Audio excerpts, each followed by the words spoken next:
Can you imagine walking down the street and you get swept away by a tidal wave of molasses? Yeah.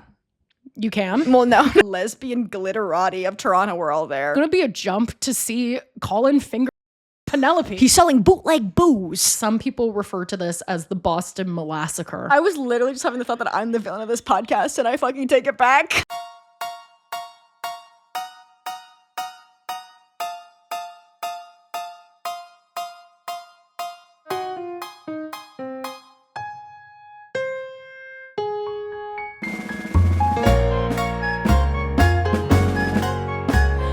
Ahoy! Hello, welcome back to Girl Historian. My name is Blair. And I'm Carley. And this season of summer school where we're doing little short segments of history, perfect for a little snack on the beach. Yeah, it's not small, it's fun sized. It's fun sized. And today we've got a really fun subject made recently famous by Io Debris on what's his face's show? Seth Meyers' show. Put some respect on his name. I confuse him with all the other men. Yeah. Quite frankly, they meld into one gelatinous blob. That's fair. Yeah, and it's the Great Molasses Flood. Yes, and we learned a little bit about this when we were in Salem. Because we were recently in Massachusetts, and Massachusetts. This is the return to us trying to say Massachusetts and being mad at it. Yes. And we learned about this when we were in Boston, because in Boston, the flood was in Boston, and the molasses flood in Boston. And that's horrific. Also, this is the comedy podcast where we talk about history and we're girls. Yeah, I'm in a music league right now, and I've won the last 2 weeks, and so I'm really high on my game. But this week is Motown week, and I'm really nervous. You should honestly I love Motown. Yeah, I was telling you, I watched a George Harrison documentary last night. Oh yes, it's like called George Harrison His Material World. I want to say it's the one that Scorsese did. Material Girl. Yeah, it's all about how he's living in a material world, and he is a material girl. But it's because I watched material is India. Yes, the material is India. This was in reaction to I watched the Beach Boys documentary on Disney Plus, and it's so ass. It's crazy. It's like literally awful. Like it's just like a Mike Love propaganda piece. It's really, really insane. This was like the band documentary, but we'll get back to that. It's very much like after 1972 when Endless Summer was released, the Beach Boys did nothing else, and don't worry about it. And it's also like Mike Love being like, I really love Brian Wilson. Like he's crying. He's like, I really love Brian Wilson. Can I be honest? Who's Mike Love? I'm sorry. He's the one that wrote the lyrics, and he's like a menace. He's the one that sued Brian Wilson. Oh my God. And they don't talk. They don't like him. Like he is like a menace. I am a Brian Wilson defender. Is there anything wrong with him? Did he do stuff that's bad? Should I not? No, I don't think so. Okay. They didn't get into it in the documentary. Okay, that's for sure. Thank God. So I was like, I need to watch like something actually good. Yeah. And we're thinking of doing some Beatles stuff for later in this season. So I was like, I'll watch a good one. And this documentary was so fucking good, but they talk so much about like the sound of things and how things sound, and I was like, I'm not getting that on Spotify, and I'm not getting that from my record player, so something needs to happen. You gotta make a change. Yeah, I will say rich people don't do it like that anymore. They were showing all these clips from George Harrison's like mansion that's like a castle in the English countryside with like a full ass moat / huge little stream that you could take like no old timey one like does moats anymore. No, and like rolling hills, and like he like obviously like designed it to look, it's like very like medieval in a way. Huge. And I was like, why is every famous person living in like a white box now? No, it's when you could be devastating. having this. Like you have all the money in the world. No, this is the same with, because I've famously rewatched all of Bridgerton in a manic episode and Queen Charlotte, and I'm doing really well. Yeah, and she's doing really well. But in Bridgerton, they're always like, well, of course we'll go to my castle, and then we'll go to my other big house, and then I'll go to my estate and my. This is Pride and Prejudice too. No, this is the thing. No one buys estates anymore. Obviously, the past was bad. I'm not saying the past wasn't bad. There were some good parts, but there is a thing that I think we've lost in that I don't want to work. No, I don't want to. This is the thing. Whenever I don't want to work. I have to do a podcast. This is the to thing. make enough money to live in my one bedroom. No, this is when the I thing. used to just knit and play piano forte in my family's estate. I mean, my family was never that wealthy, but I think it should be. You know, there's this one point in my like family history where like we had a ton of money. We were like gentry. And then the person I'm descended from decided to marry a Catholic. Oh, no. So I think that really ages well history-wise for me and my family, but money-wise, real bad. My family on my dad's side used to be rich, and then they drank the money away. At U of T, the University of Toronto, there's So I thought you were going to say they drank the money away at the U of T. They drank their money away at the U of T, as we all do. There's a hall called Brewwash Hall. Huge. And my grandma is like fucking, she was Mary Brewwash. She's not the one I was close with or liked at all, because they were horrible fucking people. And I'm like, where's the money? So interesting. Where's the money? Where's the fucking money? No, this is the thing. Where's I don't the know familial home? I don't know what they did. Well, this is the thing. I think. So you've been watching Bridgerton. And Oh all my the god, houses and everything. Bridgerton rocks, dude. Like it's got to be one of the best shows out there. It's really crazy how it feels like 2 weeks ago I was like, oh, have you watched the new season? And you're like, I'm thinking about it. I'm doing Bridgerton Improvise and I haven't watched it, so we'll see. So like you watching it and then rewatching all of Bridgerton and then and watching Queen Charlotte. Queen Charlotte's really good though. No, I really like Queen Charlotte. I was shocked. I thought I would hate it. It's so good. The actress who plays Lady Danbury has like a doctorate or a master's in like healthcare administration. So cool. And she's from Atlanta, which is crazy. And she's in Bridgerton. And that Queen casting Charlotte. of Queen Charlotte is crazy. Oh, it's perfect. Perfect casting. Very similar. But no, Bridgerton, I feel like a psychopath though, because I'm like, season 3 rocked. And then I go on the internet and it's like, season 3 sucked. And I'm like, well, I feel like we're watching different shows. I liked season 3. I always think about when people are like, Dylan went electric and they screamed at him for years. Of being like, people have a real inability to accept that like artists and famous people might know more about their chosen medium than them. So it's like when Bridgerton in season 3 aims to kind of like, and there was always B plots, but like diversify the plots enough that like as actors get more successful and have to come and go, there's just like enough juice and enough like B plots being set up for further seasons. They do that so it's entertaining and good. And everybody who watches it is like, why are the B plots happening? Where are the B plots? No, everyone's so mad at the B plots. And I went back to season 1 and season 2 and I'm like, there's always 1,000 B plots. You just forget about them because there's 2 that, years. like prostitute or like the opera singer. The opera singer, first of all, put some respect on her name. She's a She's a sex worker / singer / harlot. And last season, Eloise was like trying to figure out who Lady Whistledown was, and she was going to women's talks, and she was also trying to fuck a flirty peasant. thing with the working class guy. Like it's always happened. No, there's always B plots. Yeah, I think what the real crux of the season, because it's not my favorite, but I do think it's not as bad as people say it is. And I think the real crux is just like sometimes you need more. And I hate saying this because I always feel like I'm going to come face to face with these actors. So I really hate ever criticizing somebody I might come face to face with. But I feel as though from Penelope's side, the chemistry was there and the acting was there, but he just wasn't that good. Well, and he's always kind of not been that good. He's never been I don't good. really, and with respect, because Benedict I think is the hot one. Benedict's season, I fear, is going to absolutely slay boots the house down.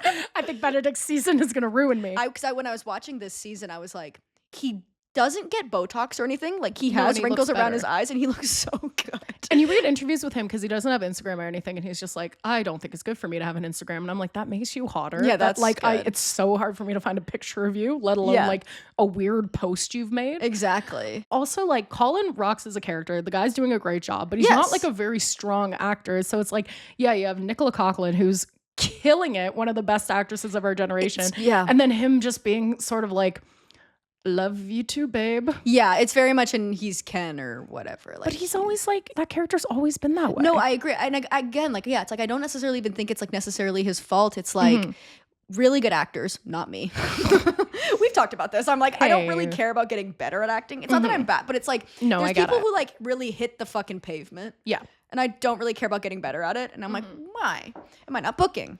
I'm not very good at it, and I don't care about it, and I don't like getting up early. It makes me angry. I don't like doing this, and every time I'm on set, I get a blistering headache. Exactly, because I'm under the lights, but I guess I should do this. Guess I should do it. But like really good actors, when you see them, they like can make the script their own, and they like infer shit, right? Yeah. Acting, some might say. Some might say it's acting. So haters might call it acting. So you can see the starkness in there of like the script kind of gives actors room to do free range with like character choices. Yeah. But if you don't make those choices, then they're not there. And he's trying very hard to be hot this season, and I get it. I'd be actually shaken to my core if my whole season was like, your character goes away and they're hot now. Yeah. And I'm like, hot now? I'm like, what do you mean? sorry, so I was ugly before. Yeah, exactly. But that's my other thing about like Bridgerton season 3 is that in 1 and 2, Colin and Penelope are both like the dorky characters that kind of get shit on. So like, it's gonna be a jump to see Colin finger banging Penelope in the carriage and then walking inside and hugging his entire family. No one's talked about this. With pussy fingers. With pussy fingers, dude. He's finger banging Penelope in a carriage, and then he goes, let's go tell my family we're getting married, walks into the house, hugs his mother, hugs his sister, hugs his brother with pussy fucking fingers, man, and they never address it. No one is talking about this. Yeah, nobody's like, what's that smell? What's that? But you know you're like absolutely disgusting fucking friends that like will eat their girlfriend's pussy in the bathroom at a bar and then come out and ask you for a cigarette with like pussy on their fucking beard and face. And you're like, bro, I just like we all know what you just did. went to the bathroom with your girlfriend for 13 minutes and now you're coming out with a fucking sheen on your mouth. Can I hit your vape? No! Why don't you get a fucking paper towel? Put this under the hand dryer. Get some hand soap, clean your face. It's vile. So it kind of, I am kind of like, he would, but it is funny to be like, nobody even in universe is like, why your are hand smells like pussy? Your hand smelling Why like does pussy? your hand smell? Why were you and Penelope in the carriage for 45 minutes and now you've come in and your hand smells You're telling like me pussy? Anthony doesn't know pussy hand smell? Yeah, you're telling me Benedict doesn't know pussy hand smell? Come on, we all know. We all know. Yes. We all know. But yeah, no one's That's so talking. funny. No one's That talking about really that. made me No one's talking about that. You And I'm texted me that in the forums. No, and you ignored it. No, it made me laugh. It's just, you know. And then you text me something like, "I'm at line dancing." I was like, "Okay." Yeah. Oh, that's what I wanted to talk to you about on the podcast. Yeah, I went to queer line dancing this weekend, and I've unlocked a whole new personality. Oh yes, how was that? I haven't gotten the full fun. scoop. It's fun just in the way that like it's dancing, but for people who are not very good at dancing. And for people who need instructions. Exactly. So I'm like fucking obsessed with it. I talked to you a little bit about this week where like the lesbian glitterati of Toronto were all there. Huge. And they'd be like, oh, I'm a model / actor. And then I would like look up online and I couldn't find a single credit they were in, but they own a IMDb condo. is bare. They've been in one short film, but they own a condo and they're obviously like wealthy and stuff. And I was like, oh, this is like kind of like local celebrities. Yeah. It's the Thorne. Yes, it was literally the Thorne. It was the diamond of the season. One of the people The glitter of the season. the glitter of the season. One of the instructors was the like not the mortician, but who's like the forensics girl on Law and Order Toronto. Girl, Like stuff like that. I was like, wow, this is amazing. Awesome. But it was so much fun. It was truly fun. I learned a lot about the community because I've obviously been unplugged for a bit. Mm-hmm. People were really tittering about the mask shortage. Have you heard about this? Shortage of mask women or mask face masks? Mask women. Okay. Not face masks. Well, we could be talking about either. Yeah, exactly.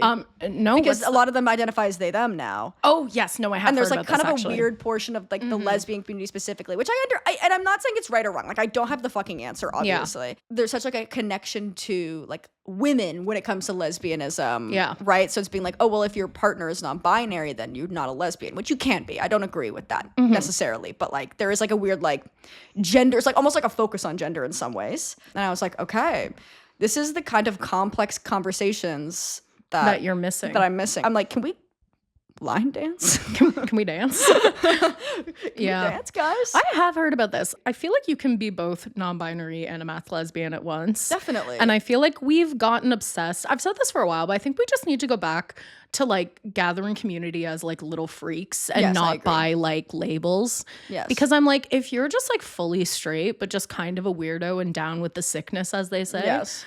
Come to the event. If you're down with the sickness, for sure. No, because I'm reading the faggots and their friends between revolutions. I saw that on your story graph today, which you obviously recommended to me. Gotta be one of my faves. It's so good, and it's like this kind of like queer revolution book, but it's like kind of a zine, kind of written as a children's book. It's complicated to say, but it was written in the 70s. And it's pre-AIDS. It's very that vibe though, because it's their friends. Like it's like basically being like anybody can be a friend to like the revolution or whatever, as long as you make an active choice. Yeah, as long as you make a choice and you're a friend to the revolution. I think that's one of the most like slept on books. Definitely. I never really hear people talk about it, and I think it's such an important I've never heard of it until I was at your house on New Year's. Yeah. And I was like, what is this? Mm-hmm. Yeah. No, it's really cool. It's such a good piece of text. And also to read something. So it's called The Efsler and Their Friends Between Revolutions. And everyone who is a loyal listener to the podcast will know that the AIDS crisis gets me in a way that is like, there's no reason for me to get this upset about AIDS all the time. Well, there is a reason for you to get upset about it. For sure. I'm not saying that the AIDS crisis wasn't bad, but the way I talk about it, it's like I feel the exact same thing. This is why I'm like, I feel like past lives exist just because in some way, like the way that it like feels, like I feel it in my bones. No, same. I'm like, oh, something happened. No, something. You know, like there's a past. There's something there. Yes. There's a tinge. Yeah, because I was obsessed with it in high school. Like I would watch all these documentaries about it. My parents would be like, yeah, no, honestly. Yes, God, that got me. That got me to, horrific. Did you read Great Believers? You should read it. Okay. It's down. it's about the AIDS epidemic. If you want to borrow my copy, please borrow my copy. Like, it just drove me. I would like read it on the bus, and I'd read like a chapter. It's fiction. Oh, that's horrible. And then I'd afterwards just like sit on the bus and be like, I feel ill, because you also know these characters are gonna get AIDS. Yeah. Like, no, absolutely. Like, you can feel it. Yeah, they're like, I'm being safe, and you're like, they're like, it's 1986. It's like, no. Yes. Yeah. Why is it gotta be the 80s? Exactly. And like, it's a split narrative between like the modern day too. So like, oh God, one of the lesbians is like in the modern day, and you're like, which characters are gonna make it? You're like, haven't seen Alan in a while. Does Alan make it? No, but this is the thing. So the F slurs and their Friends Between Revolutions is pre-AIDS, and I find that there's just like not very much like queer kind of texts and stuff like that from a time before the AIDS crisis, because as much as like, obviously, like, we need to commemorate AIDS and stuff like that, sometimes it does feel a little bit like, oh, it's a queer story, so we're going to throw in this AIDS plot line to kind of add like this level of trauma. It's like focus on slavery when you're coming and telling, you know, stories about Black Americans or whatever. It's like focusing on like the trauma of it, which is incredibly important. But there's also like stories of joy. Like, and that's what they do talk about a bit in The Great Believers, of like, it really sucked when AIDS happened, obviously. No way. Everyone died. But also because like, it was right on this moment where like it really felt like things were really good and like getting really, really good, and like this accelerated moment of change, and on the heels of like the free love movement and all these things. Like, it's horrific. No, it's really rough. It's really, really horrific. It's really rough. It's really too bad. But yeah, great book. Yes. Brendan's doing our sound mixing today. Everyone say hi to Brendan. Everyone say hi to Brendan. We're bringing in all the girls. Bringing in all the girls. Yeah, we really believe in like equal opportunity and like kind of employing people, like giving them skills. Giving people skills. And we also are all having Aperol spritzes. Oh yeah, they're really good. Yeah, I've kind of been been so good. Chugging mine, forgetting it's alcohol. Yeah, that's Aperol spritzes though. Really good. When I went to see The Great Gatsby, the musical, their cocktail called the Daisy was just an Aperol spritz. And of course, famously from last episode, you got the green light. And it was vile. Which is the most, I actually It was high school parties in a cup. No, it was a nightmare. It was jungle juice. Yeah, we should have that I want to do an F. Scott Fitzgerald episode, and I will recreate the green light for you so you can suffer the way that I suffered. I've been saying really contradictory things lately, which is yesterday I made this big statement where I was like, I'm going to try and like not really drink this summer and like, or like keep it under 3 drinks no matter what I'm doing. And then today I came in and said, I think we should drink on the podcast more. And I said, I've got stuff for Aperol spritzes. And then we threw together a couple of cocktails and here we are. Absolutely. So I am human. I contain multitudes. No, definitely. And that's actually kind of beautiful if you really think about it. Oh my God, I saw this meme just back on a Infinite Jest. I saw a meme that Billie Eilish has been inadvertently dressing like David Foster Wallace for press stuff. Okay, yes, because I've been seeing this bandana tied on the top, but like it's like tied on the forehead, not on the back of the head. Tied on the forehead. And with it's David Foster Wallace. She's giving David Foster Wallace. The woman who went Karen at the nail salon today was dressed like that. And I was like, that's why it was really kind of, it was really like, it's always weird to me when young people freak out at service workers. Oh, was she young? Oh, yeah. Wait, tell me the Karen story. Yeah, it's not too much. Like, there's a nail place by my house I love. I can't tell you about it just because I'll dox myself. But it's awesome. And it's like these women from Vietnam truly like absolutely running their own business. They're so lovely, right? Huge. Love them. So I go in and I'm, getting my nails done. And there's these 2 younger women in the store. And one just is like, eventually she's like, when you can just hear someone's tone is fucked. And you're like, okay, well now I'm tuning in. Yeah. Well, you're about to say something fucking and they crazy. have like 2 kinds of women who are like manicurists and cosmologists, whatever. You know what I mean? Do all these kind of like, waxing and all these things. Estheticians, yes. And there's kind of like older ones, not super old, but they're like 35. And then there's really young ones. Ancient. But there's like young ones that have just come. Oh, yes. There's generations. There's generations coming in. And the younger ones, also part of this, they come in and they learn to speak English. So she's like kind of starting to like have this tone with this younger woman. And I want to be like, girl, like she obviously like doesn't really understand you and you're just doubling down, as opposed to being like, why don't we just talk to somebody who can clearly translate, you know what I mean? Why don't we just be normal about this? Yeah, why don't we just like actually do problem solving? Yeah. And she's like, wait, this doesn't make any sense because you're buffing off a coat and then you're putting a coat on. So like, how is that making it stronger? But like, not in a way of like asking a question, in a way of being like, I'm about to make a scene. She was berating. Yeah, and she's dressed like David Foster Wallace, of course. Crazy. And then the woman who runs the place comes over and is like, what's going on? And you know that she's like, okay, she like comps this manicure, but she's for her girl, obviously. And basically this woman had come in and wanted to make her shellac or like gel things stronger, which isn't like really a thing. Like it is just what it is. That's something you ask when you're psycho. No offense. Yes. And she's like, okay, well that like doesn't really exist. Like if we put an extra coat on it, it'll all just peel off. It'll just like get taller. Yeah, you know, like it also like harden together, right? Yes, With exactly. like shellac or gel or whatever. Like you can't like you have to get a new one. And she was like, if you want it really strong, you should get biogel. And she's like, well, I don't have time for that. So you've just wasted my time and your time or whatever. Just like crazy shit. Like being like, if you really were upset about this, just being like, you know when sometimes somebody's like obviously upset by service, but they're just like, okay, it's not that. It's like digging in. No. And then she just gets up and leaves. And then this manicurist comes out and starts working on me. You should have seen like the child of divorce energy I was serving up, even though I wasn't a child of divorce, being like, your nails are so cute, girl. And every time she'd be like, is this shape okay? I'd be like, yes, thank you. Perfect. I love it. Thank you. Thank you so much. Thank you. First of all, yelling, there's no need to yell. Why? The only times you should, and I come from a yelling house. I'm a yeller.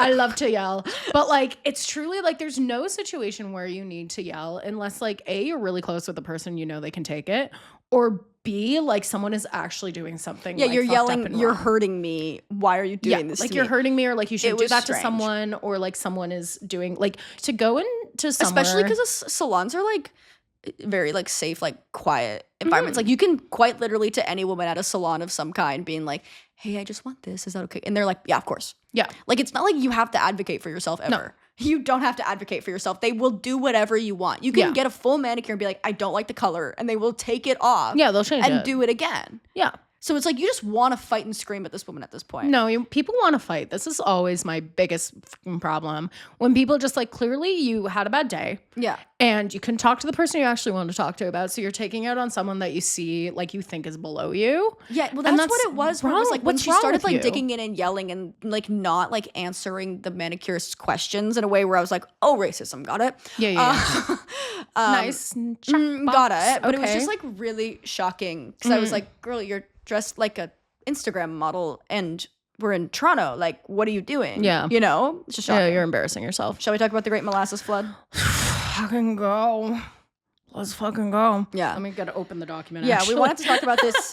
You had brought it up because Iowa Debris talked about it on Late Night with Seth Meyers. And also we have gotten it as a request quite a few times. Yeah. People really love the molasses flood. It's a niche history moment, but it's an iconic history But this moment. is kind of what I feel like this season is all about. Because when we, girl historians, and season 1 and season 2, Titanic and Salem Witch Trials are both like very iconic like moments in girl history that girls are obsessed with. And this is kind of like, what are the little things? And I feel like girls love the molasses flood. Little things.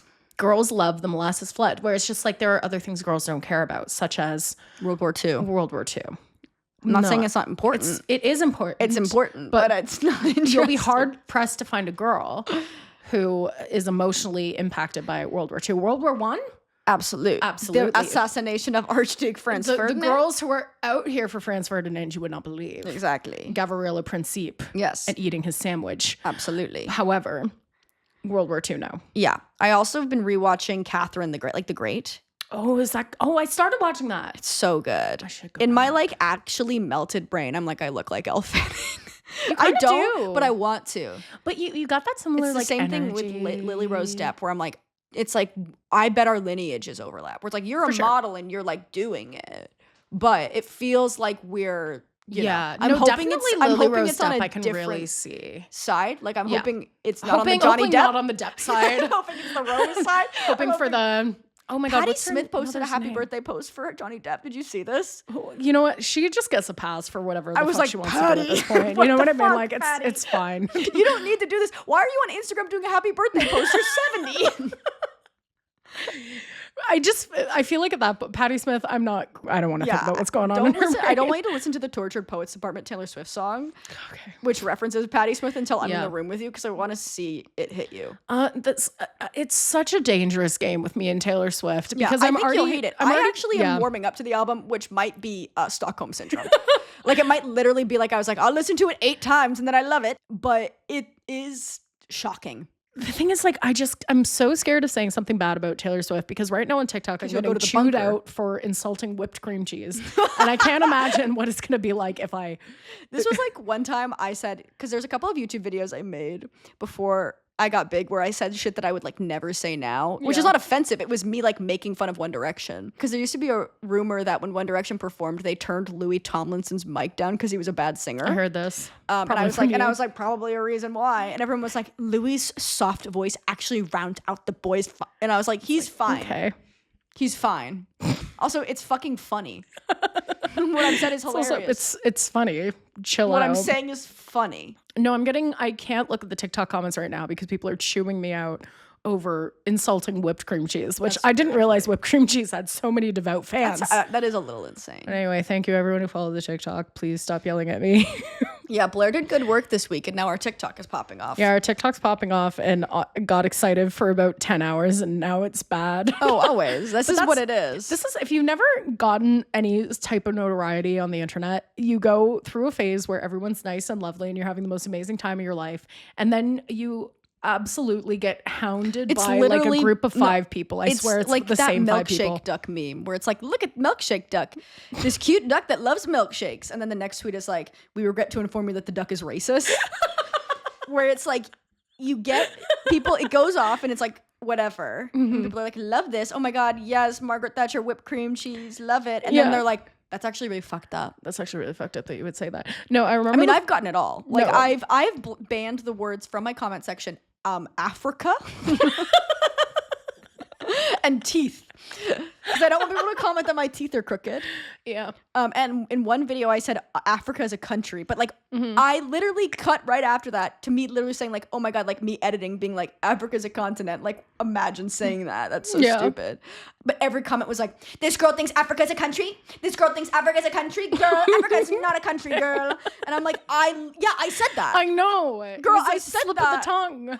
Like I said that in the video. Like it's not even like it's in the video. Keep watching, girl. Sorry, I'm not thinking about geography all the time. Lol, to be this fair. dumb girl thinks Africa's a country. This girl thinks Africa's a country. She doesn't know what she's talking about. It just melts your brain being online of like nobody has ever had an original thought. No, I remember my first ever video that went viral on TikTok. I said something about like it was literally like a rap. Don't go looking for it. I remember it was a rap. And I said that I don't trust vegans. And the way for, I kid you not, for 6 months, I was getting DMs from vegans being like, it's crazy that you don't think one of the most like sustainable lifestyles isn't trustworthy. First of all, I'm rapping in this. I feel like that should be your first sign that I'm not being serious. Yeah. It was crazy. And I was like, for months. I say this as somebody who like wholeheartedly believes in veganism. I believe it. I think it's good and I think we should move towards it. And I do think in like 100 years, people will look back and it'll be like, I don't know, it'll be like fur or whatever. People are like, can you believe that we always ate meat? There's not a more humorless group of people than the vegans. It's like 0.5% of the population, and of that population, it feels like 1% of them have a sense of humor. And they're like comedians and actors or whatever. Yeah. But most people are like, vegetarians are just as bad as hunters. And you're like, well, like, girl, no. Well, chill out. It's fine. Like it's the same as like polyamory, where it's just like they're like, okay, keep your voice down. Sorry. Same as my neighbors are poly. Sorry. And I was gonna say something good about polyamorous people, which I never do. No, I just don't want them to hear you go, and that's the thing about polyamory. That's the thing about polyamory. But veganism and polyamory, I think, are like both really good things if you do them correctly. But like if you get too like soaked up in like the school of thought that everyone else is wrong and what you're doing is right, it can make you incredibly insufferable. No, it's really crazy. Like I say I'm plant-based, not even vegan, because like I'll eat, you know, an animal product in my life. I've seen you chomp down on fish. Yeah, exactly. And also chicken. Exactly. And I don't do really meat anymore, but like, c'est la vie. Mostly I don't unless it's like a really special occasion. But the amount of people that'll like have a burger and be like, do you want me to leave? And I'm like, girl, I don't care what you do. Yeah, it's fine. But it's probably because somebody was like, wow. No. Do murder. Do murder. Murder's better. And speaking of murder, the Great Molasses Flood. So, what is molasses? Okay, here's the thing. Molasses, okay, it's an old-timey candy. So, molasses. Because we were given a molasses stick in Salem. We did get given molasses and we didn't eat it. Candy, and we didn't eat it because it came in a paper envelope. I got drunk and now I'm really, really back to interrupting you.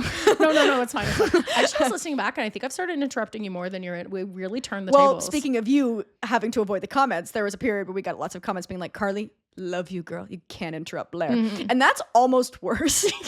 It's like, oh no, these people care. No, these people, exactly. Like, They're these looking out people for you. are asking me kindly as like a viewer, not being like, fuck this bitch. It's like, no, Yeah. they're just like, girl, work on yourself. But early in the podcast, you would do this thing that like I'm realizing now you don't do anymore, where like I would kind of be talking, your eyes would glaze off, and then you just start talking. Yeah. And so it's fun. I think you've just learned to be in the room a little bit more. Yeah, definitely. In a really beautiful way. It is. Yeah. You're welcome. Because you're not like thinking about what to say next because you practice podcasting basically. Yeah, that's the thing. Because I feel like at the beginning of the podcast, we were both like very like, I have to say something fun next. Yes. And now we've given up and are giving zero content. We just say whatever the first We're thought just kind of in our saying, mind we're is. kind of saying anything. Yeah.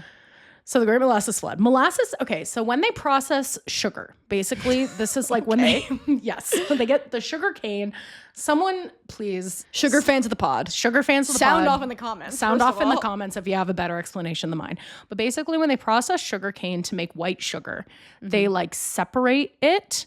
And the stuff that leaves the sugar is that's molasses. Okay. So that's like brown sugar is like unprocessed sugar. And then white sugar is processed sugar, which is why if you run out of brown sugar when you're baking, you can mix molasses into white sugar. Yeah. It's brown sugar. So that's like, you can also do that with maple syrup because it's like the same kind of vibe. that's huge. That's huge. I do. I love a maple syrup in my baking. I love maple syrup and applesauce. I saw you eating applesauce earlier. Do you want actually. applesauce? I'm good right now. I was complaining to you about how I didn't have enough fruits today because I love so fruits. you ate some sauce. Every summer, it's like the calendar strikes June 1st, and I'm like, I have to have a carton of berries every day or I'll die. I did run into you sitting on the sidewalk the other day eating an entire tub of watermelon Like in a a way that was tub. really inspiring. Like a tub. Yeah. You're like, I feel a bit sick. I'm like, well, Yeah, my body is taking on you've eaten half a watermelon. cartons of fiber Yeah. unseen. So molasses is sticky brown stuff. If you don't know what molasses is, just look it up. You'll get a pretty quick visual It's like of what an this old is. timey kind of thing. It's like people don't really have like it's still around, but it was a mainstay. Yeah. And it was also used in the fermentation of alcohol. Got it. So basically, yeah. I'm just thinking about the fermentation of alcohol, but continue. Yeah. So it was used to make alcohol.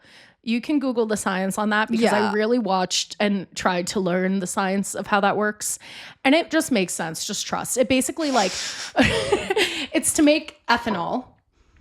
And Whoa. So it also makes like, it makes gas? bombs. Yeah, bombs. So, okay, we'll get into it. No, this is not your fault. This is just like whenever Yes. anybody melts down science, it's actually really No, insane it's- to me because it's I don't nuts. really understand it. Chemical compounds. Like I'm like, the thing that makes sugar can make bombs and also it makes yeah, alcohol. It's beautifully raining outside. We didn't realize it's gorgeous. it's been a wet summer. It's been really wet so far. Have you noticed this? Really wet. I'm making eye contact with Brendan and he doesn't have a mic. Brendan, have you realized how He's nodding. wet He's it nodding is? and thumbs up. I feel like if Brendan yells, his voice would pick up on our new $15,000 microphones. Wet summer. Brendan Wet says summer. wet summer. Wet hot American summer. If you want to follow Brendan on Instagram, his Instagram is Bradnan. Yeah. I like feel like the girlies who follow me on YouTube, 50% of them bookish lesbians, love and light. The other 50% of them are like horny for any male in my life. Like the amount of likes I get if I just post a picture of any guy on my story. I'll be like heart, heart, heart, heart, heart. Yeah. I'll be like, okay, well, you follow me first of No, all. every time I post Brendan, it gets like 55 click-throughs. I'm like, who Who is this? And Brendan, with respect, love you. Your Instagram is so scary. Gotta have one of the scariest Instagrams I've ever seen. Like genuinely, when I used to smoke weed, I like could not look at your Instagram because I cry. Yeah. It's really Well, it kind scary. of gives the vibes of a guy who would say a bunch of slurs. Yeah, and it's giving like body horror. Like Brendan will take a picture of himself and then like go into like Facetune, basically. Facetune. And fuck your body. Yeah, like, until it's like just like messing with your limbs and eyes until you look Yeah, I really had to scary. pull a picture of you from your Instagram for like the promo we're doing for the new improv troupe show, and I had to use a thumbnail on a video. Like you didn't even post it. I had to take a screenshot of a thumbnail on a video you posted to find the most normal, and it's not normal. No, it's just really scary, and the saturation's so high. Yeah. Let's talk about this molasses flood. Okay, These let's get into poor the molasses listeners. flood because This is what happens when we drink. our poor readers are. This is Carly's drunk and derailing everything. Okay, it feels like we're kind of putting all the blame on me. Actually, not my fault. You're trying. Whatever. I'm actually having fun today. Sorry, I'm having a good time. I know that I'm fighting against me being the derailer, but I do want to let everyone know that me and Blair did film a self-tape together before this episode where we played podcasters. Isn't that fucking iconic? It was a huge iconic moment for us. And honestly, we were funny. We were, you know, really sometimes funny. when you record something and you're like, my timing is really good on that. Yeah. No, I was really proud of that one. So the Great Molasses Flood. You can assume that molasses flooded Boston, right? Yes. So the Great Molasses Flood, it's in Boston. The day, January 15th, 1919. January is bad vibes for January's bad stuff. already We bad have time. the Capitol riots. Yeah. New Year's Day. New Year's Day. Aquariuses and Capricorns being born. Yeah. Rough. Molasses flood. So just kidding. I love Capricorns and Aquariuses. So in summary, 2 million gallon or 8 million liters tank of molasses exploded in the north end of Boston, Massachusetts, killing 21 people and injuring 150 people. Insane. Right? What? So first of all, I was already trying to conceptualize 2 million tons. 2 million gallons, to be fair. Gallons. But still, that's, 8 million liters. That's a lot. So if to you're in injure Canada, 100 people is crazy. Because you would assume that some of the people who died, it's all sad, it's crazy. But like in the factory, whatever. 100 people got injured. Yeah, 150 people got injured. Yeah. It's 1919, so I would believe that there were more. And then that's not even counting. That's like 50% of the population of Boston at that Crazy. time, it feels like. So, chapter 1. Why was there a big ass tank of molasses in the north end of Boston? Let's get to the bottom of it. So, this Purity Distilling Company, they're an alcohol distilling company. They get bought up at some point by this other place called the United States Industrial Alcohol Company. But for all intents and purposes, we're going to be talking about the Purity Distilling Company. They built the tank in 1915 because they were making just a ton of alcohol using molasses. So they were using molasses in the distilling process for alcohol. The tank was 50 feet high and 90 feet in diameter. How many stories is that? Huge. A bunch. Yeah. Like just a ton. Like maybe like 4. Yeah, probably like 4. It was like very, very large. It was extremely big. Some could say a feat of engineering, but also poetry. But also a feat of engineering, but also poetry. My sister... I've forgotten the tune. No, that's basically it. My sister is now, because there's like an encore performance of Titanic musical. That's a quote from the Titanic musical that Blair and I saw in the theaters. And there's like an encore performance that I guess is really good. Encore is like a production in New York City where they like put on stagings of musicals. And they did Titanic. And she's like, the musical's actually good. And I'm like, girl, no. It's not. It's not. I can assure you silly. It's fine. Yeah, feat of engineering. But they do in the encore performances get like celebrity guests to be the person who missed the boat. I don't want to miss the Titanic. And now I'm going to be known as the guy that didn't go on the Titanic. Love it. It's very fun. So why did they have this big tank of molasses? Because they were making alcohol. They were making alcohol, but why did they need so much alcohol? So there's 2 reasons. Okay. They didn't. So it's 1919. They didn't. So World War I has just ended. And so this tank was built in 1915 because they were using a ton of alcohol to make explosives. And explosions. Explosives and explosions for World War I. They needed alcohol for dynamite and for smokeless powder. And it took a ton of alcohol to get it to explode. What's smokeless powder? It's like powder without smoke, you know? Like no, I don't know. That's why I asked you what it is. An explosive. It's an explosive. It's like gunpowder. Okay, again, someone who's better at science. The way I was watching a PBS documentary on this, trying to note down the science that she was talking about, and I'm like, just Google PBS Boston. This is the thing about scientists is they just assume that you have a greater understanding of things than you really do. I know. I'm like, girl, start at step 1. This woman actually rocks. I love PBS, and this video rocked my world actually. But she was like, so obviously to get the amount of liquid that's in the tank, you would start by multiplying by pi. And I was like, okay, I'm done. Obviously, I'm done. That's not obvious, girl. I'm like, obviously you start with pi. I'm like, no. I don't know what that is. I don't know if that's obvious. 3.1415962. Okay. Impressive mind. Maybe that's right. Maybe. Oh, is it 3.14569? I'm trying to get you to tutor me. 1, 2, 3, 4, 5. Okay, so smokeless powder, basically alcohol, and I don't know the science of this. From this becoming from finishing this. This one's good. I've got it into chapters. It's really good. Okay. So it's gonna be really fun. So we have so they need a bunch of alcohol. Tell me to shut up. No, I never said that. Might have thought it. So they need a bunch of alcohol to make these explosives. The other reason is that it's 1919 and the 18th Amendment was looming. Mm-hmm. The 18th Amendment, for those who aren't up to date on their amendments, was prohibition. So they're going to outlaw alcohol. So they were kind of like, they were making a bunch of rum and they were like, we got to make more rum so that people can stock up. Yeah. People are stockpiling. They're like, the alcohol is going to go. Yeah. Little did they know that like alcohol sales will do just fine in the prohibition. Yeah. You just have to turn it into an underground. That's the thing. Yeah. But as you know, they were above ground in a giant tank. so they were panicking a little bit more than other people. Can I do my impression of Yes. So this is Tom Buchanan and the Great Gatsby musical. Okay. So he's talking about how Gatsby's like he's like a bootlegger. Yeah. Okay. He's selling bootleg booze. He's selling bootleg booze. That's really good. Says, like, I don't know how you knew, Daisy, but if I had one guess, it'd be that you were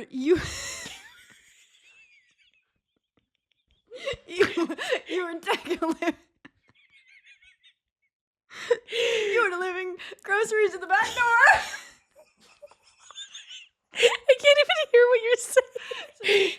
I don't know how you met Daisy, but if I had to guess, it was that you were delivering groceries to the back door, being like, you're working good. Oh, cool. That's really good. I'm sorry. That's really hate myself. You should do that at a talent show. You're selling bootleg booze. Is that Jeremy Jordan? No. Oh, okay, never mind. Jeremy Jordan is doing the craziest thing. He's like, old spot. He's like doing a voice. It's like offensive to white people. Honestly, it's so crazy. Sarah, my roommate, is reading The Great Gatsby right now, and she comes out today. She's like, so in The Great Gatsby, they like to say old sport, and I've started to say old sport too. That's and I was crazy. Like, That's insane. I need to exit this conversation before I say something bad. Because the whole thing is like he's saying old sport. It's like an affectation he's picked up that everybody's like, why the fuck are you saying that? Old sport? So it's kind of beautiful in a way. So they're making a bunch of alcohol. So they have a big, right now. It's prohibition. They got to make a bunch ahead of time so people can stock up. Yeah. January 1919, they got a big tank of molasses in the north end of Boston. What could go wrong? Chapter 2, Problems Afoot. Oh no. Oh no. So the tank was poorly constructed. Yeah. Because it's like 1919. Yeah, and this tank would regularly just leak molasses. There was just molasses leaking out of the tank. And people who lived around, like, in the north end of Boston would go up to the tank with a jar, collect their molasses, and bring it back to their house. That's actually kind of iconic. No, it's actually amazing. I'm wondering why we don't have more leaking tanks. Well, it's kind of like better, like, because there's that, like, Nestle factory by Lansdowne and Queen. Mm-hmm. And if you walk by, it smells like candy. Mm-hmm. And I'm like, what if I could go up? I'm drunk. Sorry. What if I could go up and get some candy? With a jar, I got candy. I just get some candy that's leaking out of the building. Hopefully this doesn't leak and kill my parents. Right. I think you can buy damaged candy there. I think they let you. That sounds really good. Buy damaged candy. That's good. That's like at the cookie factory. They give you bags of fucked up cookies. Oh, where's the cookie factory? I don't know. Somewhere. It's it's downtown. Mr. Christie, you make good cookies. It's a Christie factory.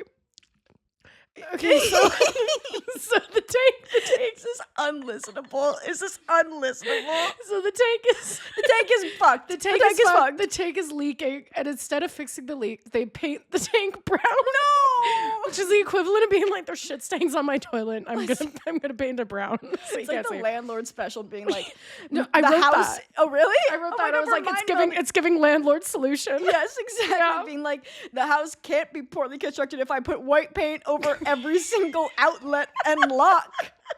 Touche. Touche. If I put white paint in this massive crack in the foundation. It's like those like videos you see like where it's like they paint over like a piece of paper. I've had apartments like that. Me too. Where I'm like, this is just like, let's pull it together.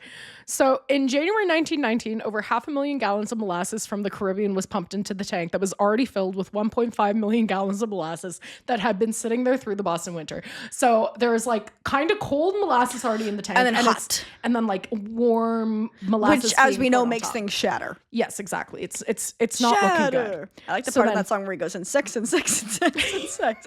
What song? The Rolling Stones song. Oh, shatter. Yeah. That was a good song. Love and joy and sex and sex and sex and sex and sex sex and sex and shatter. Okay, chapter 3. A sticky situation. I was literally just having the thought that I'm the villain of this podcast, and I fucking take it back. I'm never naming chapters again. No. So the tank exploded, right? So the tank. Yeah, sure. Because of the hot molasses going into the cold molasses. So there's, yeah, I guess so. This is the thing that you can never really know. You can never really know exactly what happened. It's the past. Because it's the past. And basically the people weren't really focused on figuring out why. They were trying to figure out how to get out of the molasses. Bro, I was thinking this because I have so many rashes, right? And I feel like in the past they would have killed me. Probably. Like my life would be consumed by these rashes. Everyone in my life has a rash right now. Like truly everyone is like got these rashes. I think it might be the fact that the air is bad. I think they poison the air. The air is not good. Or the air and the water are bad. So the tank exploded and it sent steel and rivets flying into buildings. And it sent 26 million pounds of molasses into the streets of Boston. The wave of molasses that exited the tank was estimated to be 25 feet high and traveling at 35 miles per hour in every direction. 35 miles per hour? It's like a car. Huge wave. And it's also... That's like the speed limit on Blair, dude. No, like that's like... No, it's fast. It's like punting. Like the molasses it's going fast. The molasses is punting through the air. So people are getting thrown back by the air that the molasses is pushing, but also by the molasses itself. And then because it's like moving, molasses gets like more viscous and like runs smoother as it moves faster. Oh, but then so when it's stops, gaining speed? Yeah. And then when it stops, it gets stickier. So it kind of like hits you and then it like traps it's like quicksand. You. Yeah, it's kind of like quicksand. So bro, a 15-foot wave? 25 feet. 25-foot wave? Yeah, 25-foot wave, traveling at 35 miles per hour. So, bro, yeah. That's so insane. Obviously there was a huge bang and a rumble and like a huge thunderclap. Because also like fucking steel is going everywhere. And then the rivets that came out, like the little like steel nails, the big nails that are inside of the tank, they shoot out, it sounds like machine guns. That's insane. It ripped buildings from the ground. From the ground? It crushed vehicles and trapped people and animals.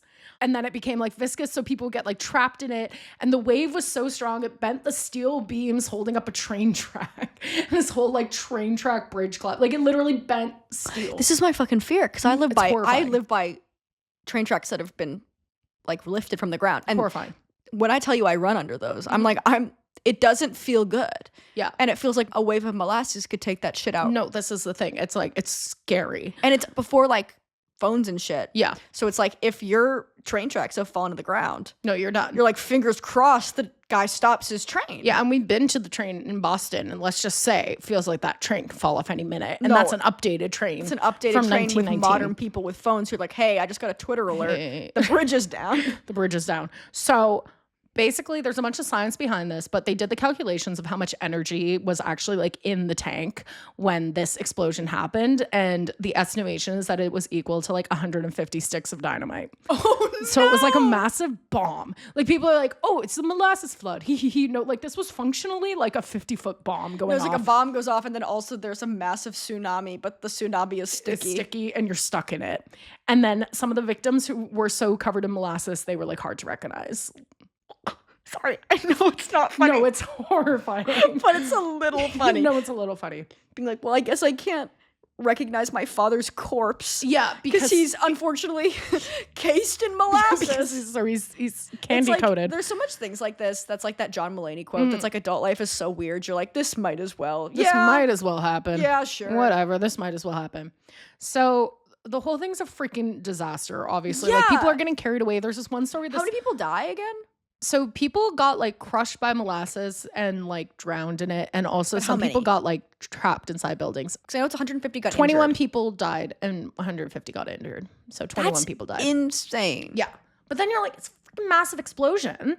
No wonder. Oh, yeah. And, you know, it's just like you get stuck, dude. No. Like, It's horrifying. Okay, so this is on the Wikipedia page. Love. And they have little asterisks that say some people refer to this as the Boston Molassacre, which I think they should personally take that off the Wikipedia. I think that's in bad taste. People died. But when I read that, I was like, that's offensive. And then I read it, I was like, oh no, people died. Like, this is bad. But still, I don't know how I feel about that Molassacre. name. I don't know how I feel about that pun being No. used in such a serious situation. people died. What are people going to do next? Make fun of 9/11? Crazy. So, You've seen this thing post like Oppenheimer, where people in Japan were offended by talks of the bombs in Japan. So they're like, well, to get back at Americans, we're gonna make a bunch of like 9/11 memes to show you what it's like. But they didn't understand that Americans love to make fun of 9/11. So like everybody was like, this fucking rocks. This is hilarious. this is amazing. You just simply don't understand the brain rot we have here. That Yeah, 9/11 yeah. is deeply funny Yeah. Thank you once again, Japan. for the memes. Thank you for the memes, Japan. Chapter 4. Ooh. After the flood. So when they were cleaning up, they used seawater to cut through the molasses, and then all the water and molasses ran into the harbor, the Boston Harbor, and it turned the harbor brown until the summer. So this was January, and the water was brown until the summer. So the molasses just stuck around. And then the disaster turned into the longest court case that Massachusetts had seen. Because they're going going to to sue the company for the exploding tank. The company. So the U.S. Industrial Alcohol Company at one point claimed that an anarchist blew up the tank, which Love they that. immediately proved was not it's true. the same thing as being like, it's Antifa. Yeah, it's Antifa. Don't worry. It's just, they Not me, were it's- there. It's Antifa. They were there. Antifa did the molasses. Antifa did the molasses Antifa flood. did the molasses flood. So they claimed that was not true. And then eventually they were found liable and they had to pay $628,000 in damages, which is about $9 million to $11 million today. Which, good. Your tank shouldn't explode like that. Yeah, and also the signs were there. Like, you painted it brown, love. Yeah. And the U.S. Industrial Alcohol Company, they were found liable, obviously, and they found that their treasurer had neglected to test the tank correctly, and they only tested it with water, and they ignored loud groaning sounds that the tank was making. And then after this, the U.S. put in motion a bunch of new construction standards to prevent an event like this occurring again, including having all construction be overseen. That was hard for me, by a licensed architect and a civil engineer. And it's claimed that the smell of molasses lasted for decades. And some people claim that on a hot summer's day, you can still smell molasses in Boston's North End too today. I wonder if that's true, although I don't really know what the smell of molasses is. It's like sweet. Yeah. Which just almost makes the whole thing more horrifying because like... It's like Grandpa didn't eat candy ever again. Because he just smelt the sweet. Yeah. The sweet. No, there's like a dramatic irony there that's quite horrifying. Yeah. Oh, they also found out that the tank, the thickness of the steel was only half as thick as it should have been. Good. Which is crazy. Good. So honestly, I'm really I think sorry. it should have been thinner. Yeah, I think it should have been thinner. Yeah. Lessons from this, first of all. Not a joke. Molasses flood kind of sounds like a silly thing. It's not. It was really horrific. I can't even imagine. Can you imagine walking down the street and you get swept away by a tidal wave of molasses? Yeah. You can? Well, no. You can imagine that? No, Horrifying. I'm agreeing with you. Okay, thank you. And that's it. Those are my thoughts. No, guess I I'm done. agree. I'm It's done quite thinking about things now. horrific, and also like companies need to do better, but they haven't gotten there yet. No, they don't even. We're not even trying. And that's Great Molasses Flood. And it's horrifying. Rest in peace, everyone who died. And I hope all those injured get better or got better. Yeah, guess they're probably dead They're now. dead now for sure. Maybe. Even if they were a baby, it's too long ago. They might be 100 in a few years. 105. They'd have to be literally 0. Now, I'm a huge fan of Massachusetts after going there. Oh, absolutely. I loved it I there. loved it in Massachusetts. It makes me very sad. I don't want to go back to Massachusetts, and I want to look at the flood, and I want to go to Boston and Definitely. go on the walking tour. Definitely. When we did the ferry from Salem to Boston, that was like one of my favorite things we did. It was, That was so awesome. amazing. That yeah. ferry was amazing. The Boston Harbor slays. Slays. I know that might be a silly thing to say. But it's awesome. That's an epic harbor. Yeah. It's really, really cool. And you see it and it almost makes you want to pour buckets and buckets of tea into it. Yeah, I'm just sort of like, I really just think this is a great place to say fuck you, England. Let's pour some tea. Let's pour some tea. Let's protest a tea tax. Yeah, exactly. So yeah, that's pretty much That the was Great amazing. Molasses That was Flood. really good research. Do you have any Blair. thoughts? Thank you. No, bad, obviously. Yeah, it sucked. But it is one of those things of like, it's so hard. We talked about this with the Titanic a little bit as well. And Salem, I guess. Like, things get historicized so quickly where it's like so easy to be like, oh, well, it's like an old timey person in a monocle. So like, it's not that sad. And you're like, right, but like, That people old got swept person away. with a monocle has a heart And they and a died. family, and they died. Yeah. He's not just the Monopoly man. He's got multitudes. He contains multitudes. Yeah. But I just like this. I think that like for people that live in Boston, this must be really kind of like, if you're into it, like this must be like really a part of like. It feels like every place has something like this that's like a very niche history thing. Absolutely. That everybody's into. Not the big thing, not the shiny like revolutionary war or something thing, like the weird kind of niche thing that only locals really know about. And it hurt the working class. Like if you look at a list of people who died, most of them were like working class, like laborers. Like people who are working by the fucking tank. So yeah, that's Great Molasses Flood. And shall we do our segment? I think it's time. Let's make this tragedy about us. This is an actual tragedy. We've had this problem This the is last couple really times. It tragedy. wasn't a tragedy. This is a tragedy. was a tragedy. So we're gonna make it about us because we haven't talked enough about us in that hour-long intro we did. And what's the point of having a podcast? And what's the point of having a podcast? Carly's making fun of my slate earlier because I'm like, hi, my name is Blair MacMillan, 5'4", I live in Toronto, Ontario. My name is Blair MacMillan, 5'4". My name is Blair MacMillan, 5'4", I live in Toronto, Ontario. Okay, my question to Sorry, you. guys. I'm really, really sorry to the listeners on this one. Hey, and you know what? If it's your birthday, happy birthday. Because I bet one of you. It's gotta be one. It's gotta be one of your birthdays. Happy birthday. Love Carley and Blair. Gemini, right? Gemini. When does Cancer season start? No, it's Cancer season. Cancer season's your season. It's my season. It's your season. Thank God. That's why everybody's feeling so kind of like weepy and emotional. This is why I've been mainlining Bridgerton. Exactly. That's how you like kind of honor. half crying in bed. That's how you honor Cancer season. That's how I honor Cancer season. So my question to you is, if your house got flooded with one substance, what would you want it to be? Like for drama or for it not being that bad? Either. Okay, I want it to be ball pit balls. Yes, that's really good. All I want as an adult is to go through a ball pit, but my problem is even if I saw an adult ball pit, I would think about how disgusting those balls are. But I think it'd be fun to like have to wade through clean ball pit balls, and it's like the sounds really like there's nice. something really there. My friends would have like gymnastics birthday parties or whatever when you're really young, and then you go in the foam block pit, which would be a ball pit full of foam blocks. Horrifying. But you know this from going to Salem with me. Things get in my eye like it's my motherfucking job. And the amount You got of those foam, big peepers. The amount of foam in my open eyes. Dude. Oh, that's too bad. And now I'm like, that's really wish too this was a bad. ball pit. I wish this was a ball pit. Maybe I should do my birthday party at a gymnastics gym and watch all of my 30-year-old friends break femurs. No, the way I would get so drunk and so injured immediately. You'd be on the trampoline, but like they got a trampoline where they like put you into the little holster and like pull you up. You don't know this, where it's like when they're training people on the trampoline, they put them in a holster and have people on the pulleys pulling them up. No, higher. there's no way I'm getting And in a Blair's holster. got a beer in hand doing flips on the trampoline in a holster. Yeah, there's no way. No one's getting me in. Matt's on his back. He's paralyzed. Like he's broken. No, I was gonna say Matt McCready's the first person Yes, getting injured. Reese has drowned in the foam pit. My sister told me why ball pits were invented. They were invented in Toronto at the exhibition, and she told me why, and I forgot. But if you look up why, you could probably find it. Because I remember being interested. When is the X coming back? It comes every year. Because wasn't there a thing a while ago where it was? We should do COVID-19. No, Blair, not COVID-19. We should do an episode on the X. Oh yeah, that'd be fun. The X, if you don't know, there's like a exhibition it's the Canadian National Exhibition. CNE, yes. CNE. I got there. Yeah. But it's like a big fair that comes to Toronto. Yeah. And they have a bunch of food and a bunch of rides and stuff. When I went on the log ride last year, water got in my mouth, so I might have a parasite. But they had vegan currywurst in the tent. Whoa. And it was fucking delicious. That sounds amazing. Last time I went, I accidentally bought two $17 lemonades, and I Accidentally. I fully knew. Well, what it was they a cost. nightmare going last year because that was when there was more wasps. Like we had a big excess of wasps last year, and they were mad. Oh yeah, that was crazy. Yeah.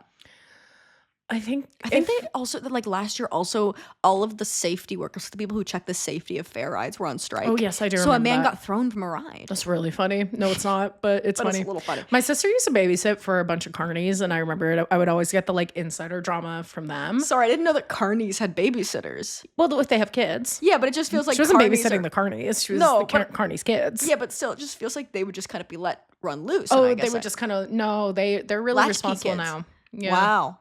Mm-hmm. What would you want your house to be flooded with? Slime. That's fun. Yeah. What color? Maybe like green, like flubber. I really love flubber. Yeah. Did you ever make that thing with corn syrup and water? Yes. That'd be fun. I was actually reading about that because it's the opposite of molasses.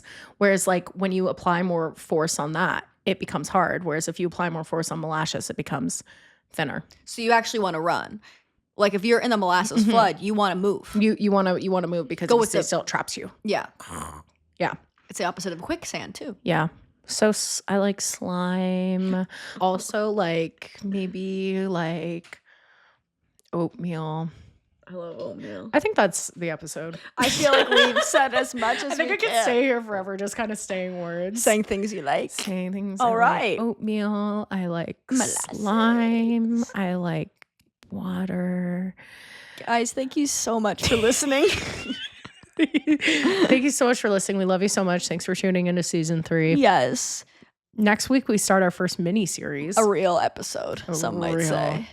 We're getting back to business in a huge way. My name is Blair MacMillan. My name is Blair MacMillan. Guys, we'll see you next week. Bye. Okay, bye. Love you. Bye.